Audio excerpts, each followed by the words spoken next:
अफगानिस्तान में अमेरिका ने आईएसआईएस के खिलाफ अब तक की सबसे बड़ी कार्रवाई को अंजाम दिया।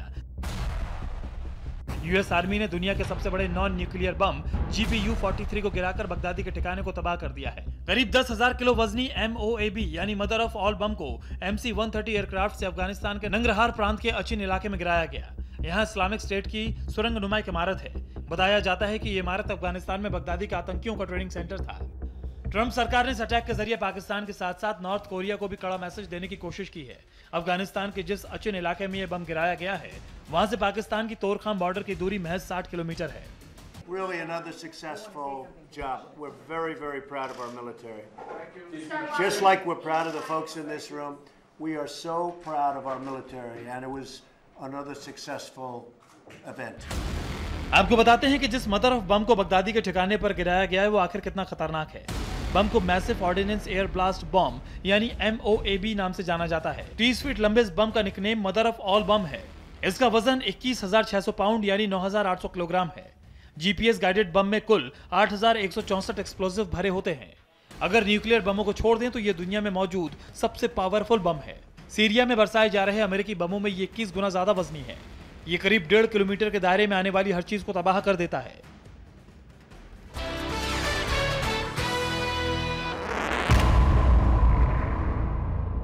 अमेरिकी सेना ने पहली बार अपने इस अचूक हथियार का इस्तेमाल किया है। बताया जा रहा है कि हमला इतना सीक्रेट था कि सुरंगनुमा इमारत में छिपे बगदादी के आतंकियों को भागने का मौका तक नहीं मिला और ट्रेनिंग सेंटर पूरी तरह तबाह हो गया। साथ ही इमारत में मौजूद बड़ी संख्या में IS आतंकी भी मारे गए हैं, जिनमें कथित तौर पर IS का एक बड़ा कमांडर भी शामिल है। बड़ा सवाल यह है कि आखिर अमेरिका को अफगानिस्तान में IS ठिकाने पर हमले की जरूरत क्यों पड़ी। अफगानिस्तान में IS ने जनवरी 2015 में खोरासन शाखा की स्थापना की थी। अफगान के तालिबानी प्रमुख को सीधी चुनौती देने वाला ये पहला आतंकी गुट है। अफगानिस्तान में 1000 से 5000 तक IS आतंकी हो सकते हैं। IS ने अमेरिकी अधिकारियों और अफगान सेना को निशाना बनाना शुरू कर दिया है। जानकारों का मानना है कि ट्रंप प्रशासन का मैसेज किम जोंग के साथ साथ पाकिस्तान के लिए भी है। इस अटैक के माध्यम से बड़े क्लियर सिग्नल भेजे जा रहे हैं ट्रंप एडमिनिस्ट्रेशन के। नॉर्थ कोरिया को, पाकिस्तान को भी चेतावनी दी गई है। बाबा साहेब भीमराव अंबेडकर की 126वीं जयंती के मौके पर आज पीएम मोदी नागपुर के दीक्षा भूमि पहुंच रहे हैं। पीएम मोदी बाबा साहेब के अस्थि कलश के सामने प्रार्थना और ध्यान करेंगे। अंबेडकर जयंती के मौके पर दीक्षा भूमि में हर साल भव्य आयोजन होता है। इस बार खुद पीएम मोदी इसका हिस्सा बनेंगे। प्रधानमंत्री मोदी एयरपोर्ट से सीधे 11:45 पर दीक्षा भूमि पहुंचेंगे। मोदी दीक्षा भूमि में बाबा साहेब अंबेडकर के अस्थि कलश को नमन करेंगे और दीक्षा भूमि के स्तूप में ध्यान भी लगाएंगे।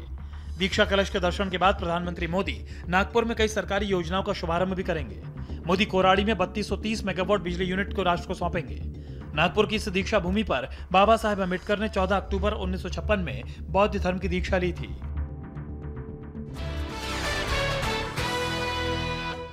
गोवा की लेट नाइट लाइफ अब बदलने वाली है। गोवा में कानून व्यवस्था को लेकर गंभीर परिकर सरकार ने रात 10 बजे के बाद से म्यूजिक बंद करने का आदेश जारी किया है। कानून के हिसाब से 10 के बाद में आप कोई आवाज नहीं निकाल सकते बड़ा। हालांकि मुख्यमंत्री मनोहर पर्रिकर के इस आदेश पर विपक्षी दलों ने सवाल उठाना शुरू कर दिया है। कांग्रेस का कहना है कि सरकार पहले भी ऐसे वादे करती थी। हाल ही में गोवा में एक आयरिश महिला के साथ बलात्कार और फिर हत्या करने का मामला सामने आया था। इस वारदात से सरकार और सतर्क हो गई है।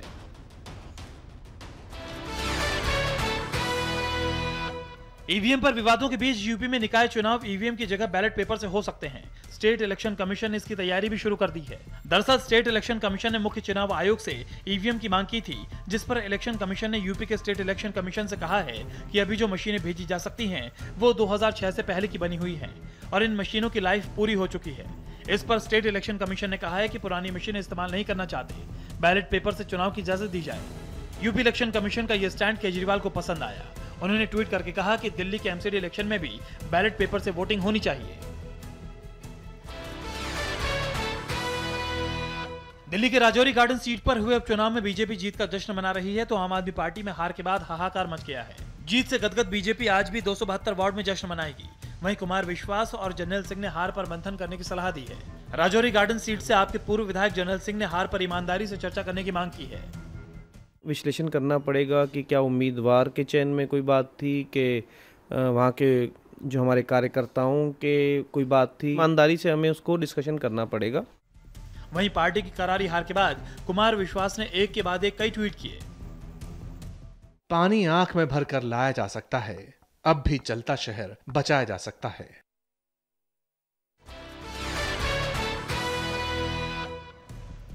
समाजवादी एम्बुलेंस सेवा अब यूपी सरकार के नाम से क्रिटिकल मरीजों के लिए उत्तर प्रदेश की सड़कों पर दौड़ेगी। गुरुवार को सीएम योगी ने 150 एडवांस लाइफ सपोर्ट एम्बुलेंस को हरी झंडी दिखाई। ये एम्बुलेंस निःशुल्क हैं और इन्हें टोल फ्री नंबर 108 पर कॉल कर बुलाया जा सकता है।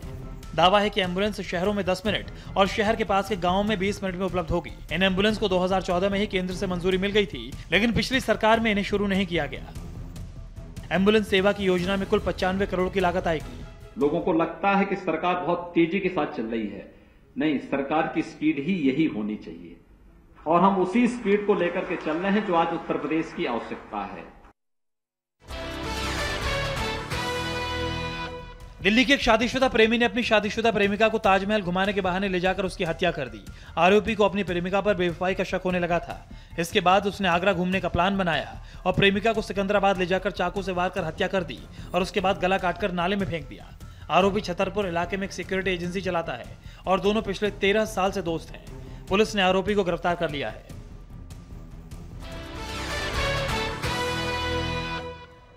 वाराणसी के गौरीगंज इलाके में बाइक सवार के साथ कुछ लोगों ने मारपीट की, जिसमें बाइक सवार घायल हो गया। घटना से नाराज लोगों ने थाने का घेराव कर दिया।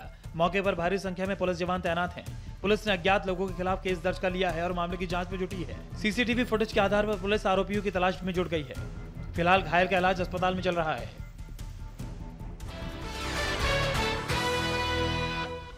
वाराणसी में 8 अप्रैल को अंजाम दी गई सबसे बड़ी डकैती का पुलिस ने खुलासा किया है। डकैती में शामिल 4 लुटेरों को पुलिस ने गिरफ्तार किया है। इनके पास से करीब 10 लाख की कीमत का लूटा हुआ सोना भी बरामद हुआ है।